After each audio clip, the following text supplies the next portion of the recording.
incluye imágenes y o vídeos relacionados con fenómenos paranormales. La veracidad del contenido queda a criterio del público. Se recomienda discreción.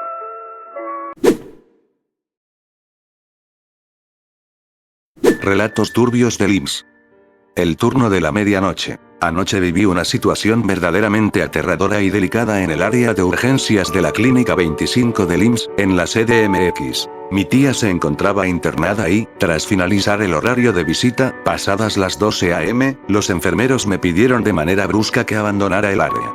Quiero aclarar que, hasta ese momento, ella no había recibido medicamentos sedantes. Estaba completamente consciente, orientada y en pleno uso de sus facultades mentales. Lo que sucedió después de que salí parece sacado de una pesadilla. Según me relató al día siguiente, el ambiente del pabellón cambió de forma drástica. Las luces comenzaron a parpadear con un zumbido macabro y una corriente helada recorrió el pasillo. Al despertar a mitad de la noche, observó entre las sombras a varios enfermeros con los ojos completamente desorbitados y vacíos, inyectándose en el cuello una sustancia oscura y espesa que definitivamente no parecía ningún medicamento real. Cuando uno de ellos notó que mi tía los observaba, se acercó a su cama arrastrando los pies y con una sonrisa desencajada que no parecía humana. La amenazó al oído con un susurro que le heló la sangre, diciéndole que la iba a sedar para que no dijera nada o que la iba a callar para siempre con el silenciador. Por si el horror no fuera suficiente, la criatura con uniforme me mencionó a mí. Le dijo que ya me habían visto salir, que observaron detenidamente a su sobrina con una mirada morbosa y espectral, que sabían exactamente en qué rincón de la ciudad vivía y que, si ella se atrevía a pronunciar una sola palabra sobre lo que vio en esa penumbra, vendrían por mí esa misma noche.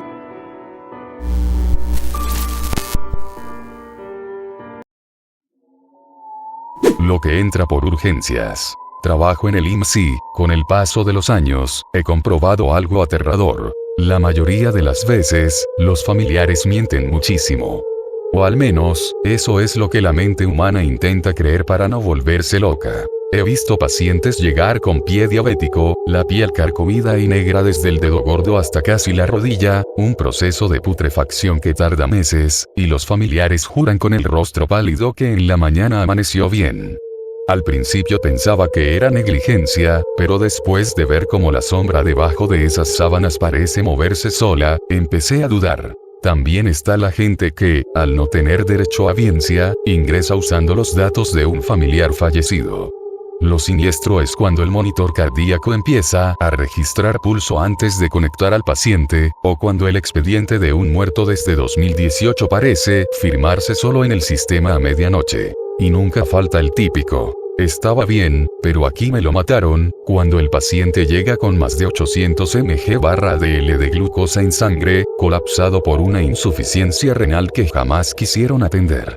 Es fácil culpar al hospital, pero lo que la gente no sabe es lo que ronda en los pasillos de urgencias a las 3 a.m. Hay cosas que no aparecen en los estudios de sangre, entes que se alimentan de la agonía de los enfermos y que hacen que los familiares olviden, mientan o escuchen voces. He visto historias tan alucinadas y macabras aquí adentro que ya no sé qué me da más miedo. Si la mentira de los vivos, o lo que entra caminando al hospital pretendiendo ser uno de nosotros.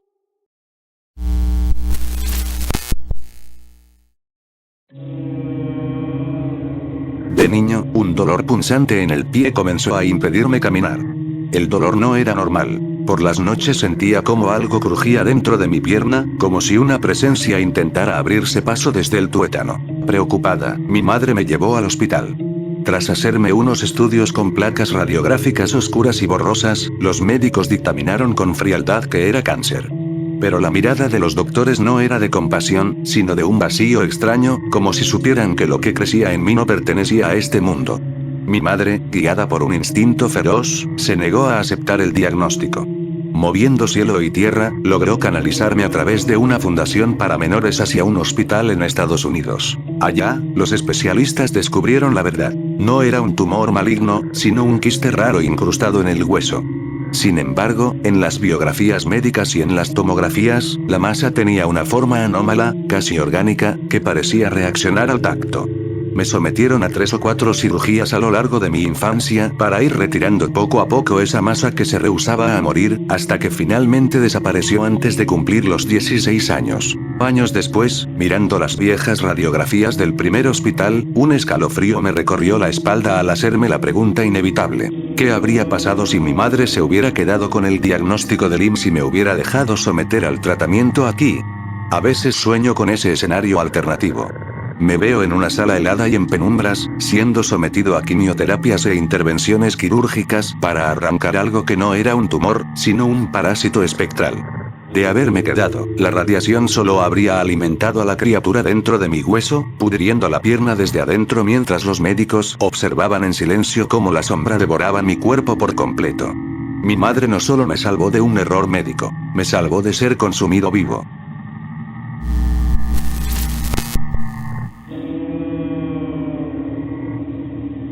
Hace poco me dio una infección estomacal tan devastadora que sentía que las tripas se me retorcían por dentro. Pasé horas esperando en la unifila del IMSS, donde el aire olía a humedad y un encierro rancio. En ese hospital, la atención rápida es solo para emergencias al borde de la muerte. A los demás nos dejan pudrirnos en las bancas metálicas, mientras las luces del techo parpadean con un zumbido enfermizo. Cuando por fin me llamaron, no me pasaron a consulta general, sino a un módulo de prevención y planificación familiar. La enfermera que me atendió no parecía del todo humana. Tenía una piel pálida y cetrina, y una sonrisa rígida, fija, que no le llegaba a los ojos desorbitados. En lugar de revisar la infección que me estaba consumiendo por dentro, comenzó a interrogarme sobre mi vida personal. Al enterarse de que soy lesbiana, el ambiente de la oficina se volvió gélido, como si la temperatura hubiera caído de golpe. Con una voz pausada, casi hipnótica y escalofriante, me dijo que mi vida era un pecado. Empezó a insistir en que debía corregirme, asegurando con un tono morboso que el falo se siente bien y que, si no formaba una familia tradicional como Dios manda, el día de mañana me quedaría completamente sola en la penumbra. La incomodidad me hacía querer tragarme la tierra. Le aclaré que no deseaba tener hijos por parto natural y que prefería adoptar, pero ella inclinó la cabeza con un chasquido seco en el cuello y me susurró que un hijo adoptado jamás llenaría el vacío que me devoraba por dentro. «Ya te estás tardando», me repetía con insistencia, clavándome una mirada vacía. «Tienes casi 26 años». Le hice ver la realidad. Ganando el salario mínimo y sin una casa propia, era imposible e irresponsable traer una criatura al mundo.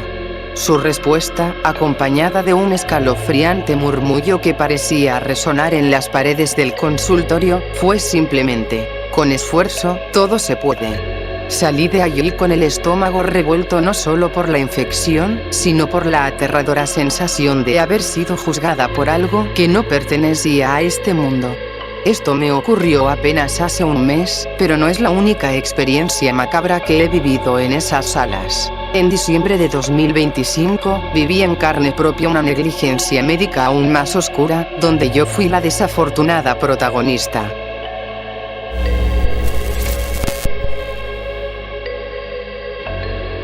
Hace tiempo internaron a mi abuela y me tocó quedarme a hacer la guardia nocturna. A 2 camas de distancia había una señora. No es por ser insensible, pero en cuanto la vi, una punzada en el estómago me dijo que ella ya no pasaría de esa noche. Tenía esa palidez grisácea de los cuerpos que ya no pertenecen a este mundo. En la madrugada, el ambiente dio un vuelco espeluznante. De la nada comenzó a hacer un frío brutal y sofocante, como si una corriente helada y diminuta saliera directamente del pecho de la enferma hacia el exterior. Las luces del pasillo se atenuaron violentamente hasta dejar el pabellón en una penumbra amarillenta, mientras los focos sobre nuestras cabezas empezaron a zumbarlas y parpadear con un ritmo errático, casi agónico. El aire se volvió tan pesado que costaba respirar. Unos minutos después, las enfermeras entraron apresuradas y nos sacaron a todos los familiares del área, anunciando con voz seca que iban a tener un evento. La señora falleció ahí mismo, en medio de la penumbra. Lo más macabro ocurrió justo después de que se la llevaron. En cuanto el último aliento de esa mujer abandonó la habitación, la luz volvió instantáneamente a su intensidad normal y ese frío sepulcral que nos calaba hasta los huesos desapareció de golpe, como si la entidad que vino a recoger su alma finalmente hubiera abandonado el hospital.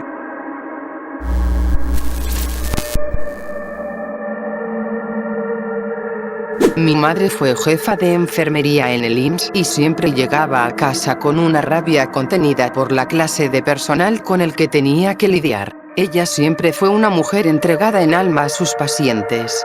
También llegaba resignada, aceptando en silencio que el área de intendencia jamás iba a cambiar, aunque siempre se guardaba los detalles más oscuros. Años después entendí por qué.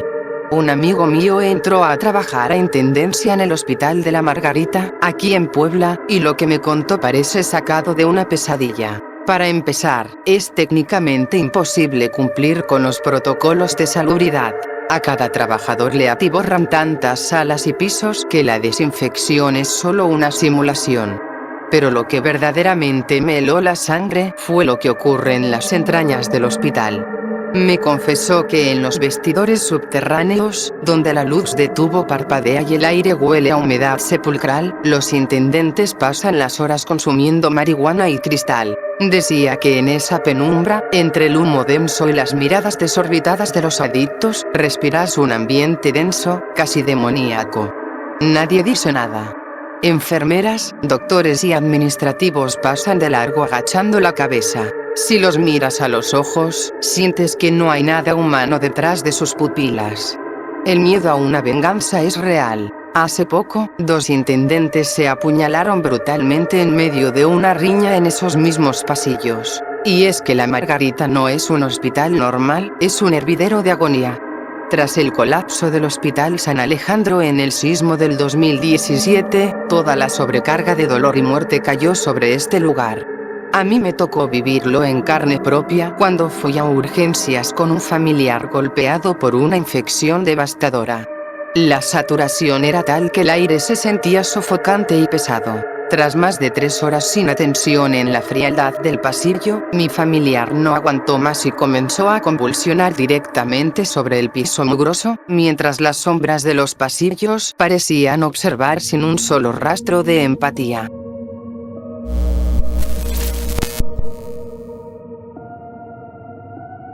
Soy estudiante de enfermería y la mayor parte de mis prácticas las realicé en el IMSS. Es una institución donde el aprendizaje es tan profundo como aterrador.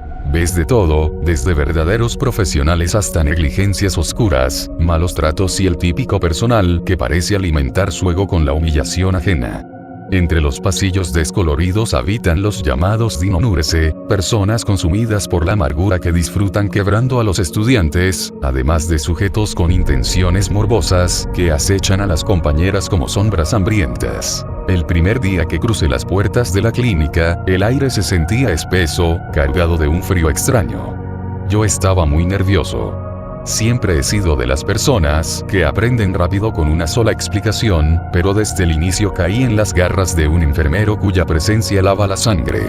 En lugar de orientarnos, se mofaba de nuestra universidad privada y, cada vez que se cruzaba con alguno de nosotros, soltaba la palabra licenciado con un tono de burla cargado de veneno. Conmigo, su fijación fue aún más enfermiza. Buscaba cualquier pretexto para humillarme.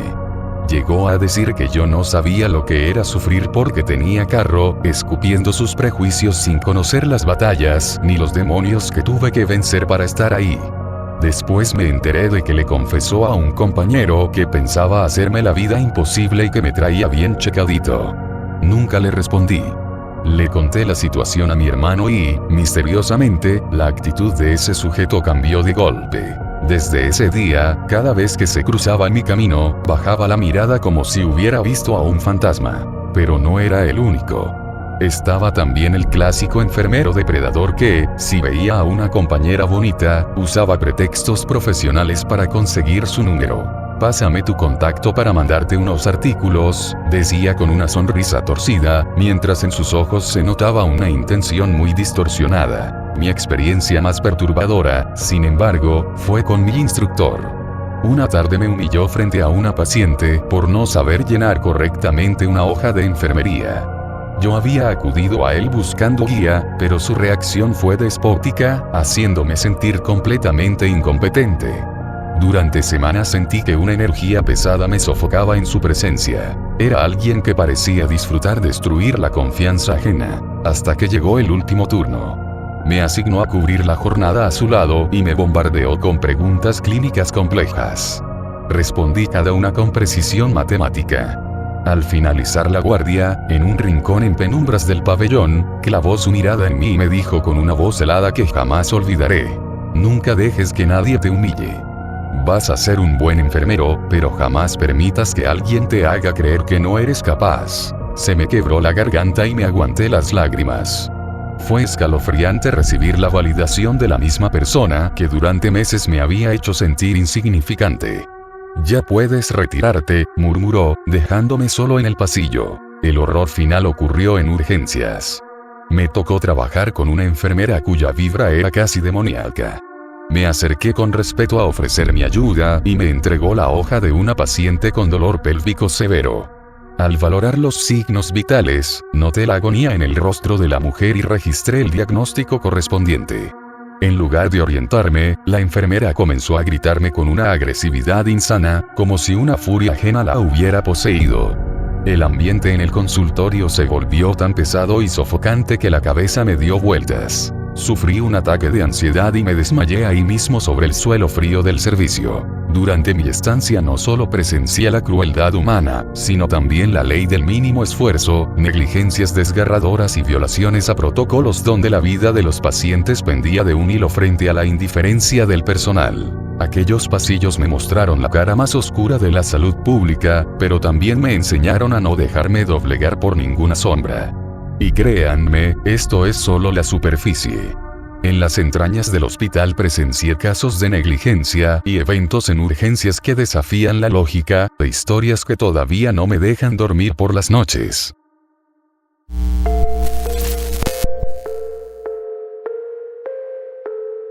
Esto que les voy a contar no me lo dijo el amigo de un amigo. Me pasó a mí hace unos meses cuando estuve internado 3 días por una neumonía que se me complicó.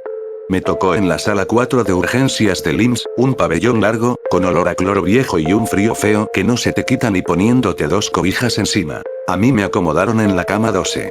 Pero a 2 lugares de la mía, en la cama de la esquina, había algo raro. Durante el día, esa cama siempre estaba vacía. Las enfermeras la tendían con una prisa extraña, sin mirar mucho hacia esa esquina. Pero a partir de las 2 de la mañana, la cosa cambiaba. La primera noche, como a las 3 a.m., me despertó un sonido como de alguien respirando con mucha dificultad, un silbido rasposo y profundo. Pensé que era algún paciente nuevo que habían metido mientras yo dormía. Me acomodé en el colchón para intentar ver, y la cortina verde de esa cama estaba totalmente cerrada. Hasta ahí todo normal. Lo macabro vino cuando me fijé en la parte de abajo. No había ruedas de camilla, no había tripié con suero, ni chanclas de paciente, pero en la sombra de la cortina se veía perfectamente la silueta de alguien sentado al borde de la cama, balanceando los pies. Se los juro por mi madre, el ambiente en toda la sala se puso helado en un segundo. Un frío sepulcral que te erizaba los pelos de los brazos. Al poco rato entró un enfermero a tomar signos vitales. Iba pasando cama por cama, pero cuando llegó cerca de la esquina, el tipo de verdad aceleró el paso, ni siquiera volteó a ver la cortina verde y salió casi corriendo de la sala. A la mañana siguiente, cuando cambió el turno, le pregunté al muchacho de intendencia que pasó a trapear si esa cama estaba ocupada o por qué mantenían la cortina cerrada. El chavo se frenó, miró hacia todos lados para ver que no hubiera ningún médico cerca, se me acercó y me dijo en un susurro: esa cama la tienen bloqueada en el sistema desde hace 1 año, jefe. Ahí falleció un señor que duró semanas en agonía esperando una cirugía que nunca le programaron. Murió solo en la madrugada. Desde entonces, el que se duerme en las camas de al lado dice lo mismo. A las 3 de la mañana el viejo regresa a esperar su turno.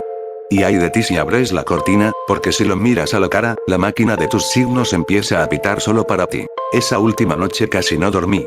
Me tapé hasta la cabeza y escuché cómo, durante 2 horas seguidas, la cama de la esquina rechinchaba como si alguien se estuviera acomodando una y otra vez en el colchón de metal, acompañado de un lamento bajito que no era de este mundo. Al día siguiente pedí mi alta voluntaria. Preferí curarme la neumonía en mi casa con puros remedios y pastillas, antes que pasar una sola noche más, compartiendo cuarto con lo que sea que sigue esperando turno en esa clínica.